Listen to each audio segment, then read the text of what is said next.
सबसे बड़ी दिक्कत ये है कि लोग सुनते नहीं हैं। जब आप बात कर रही हैं तो मैं सुन नहीं रहा हूँ, मैं वेट कर रहा हूँ कि जब ये चुप हूँ तो मैं अपनी बात कहूँ। तो हम वेटिंग टू टॉक है, लिसनिंग नहीं है। वो एक बात है कि हम ही हम हैं तो क्या हम हैं, तुम ही तुम हो तो क्या तुम हो। तो देखो, दूसरे की भी पॉइंट ऑफ व्यू को देखो, उसे भी समझो, उसकी क्या तकलीफ है, उसका क्या दुख है, उसकी क्या परेशानी है। सिर्फ मैं हम में काम नहीं चलता है।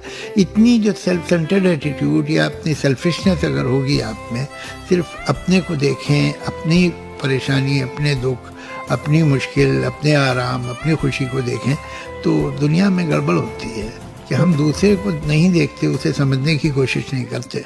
सबसे बड़ी दिक्कत यह है कि लोग सुनते नहीं हैं। जब आप बात कर रही हैं तो मैं सुन नहीं रहा हूँ, मैं वेट कर रहा हूँ कि जब ये चुप हूँ तो मैं अपनी बात कहूँ। तो हम वेटिंग टू टॉक है, लिसनिंग नहीं है।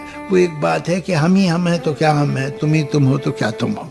तो देखो, दूसरे की भी पॉइंट ऑफ व्यू को देखो, उसे भी समझो, उसकी क्या तकलीफ है, उसका क्या दुख है, उसकी क्या परेशानी है। सिर्फ मैं हम में काम नहीं चलता है। इतनी जो सेल्फ सेंटर्ड एटीट्यूड या अपनी सेल्फिशनेस अगर होगी आप में, सिर्फ अपने को देखें, अपनी परेशानी, अपने दुख, अपनी मुश्किल, अपने आराम, अपनी खुशी को देखें, तो दुनिया में गड़बड़ होती है कि हम दूसरे को नहीं देखते, उसे समझने की कोशिश नहीं करते।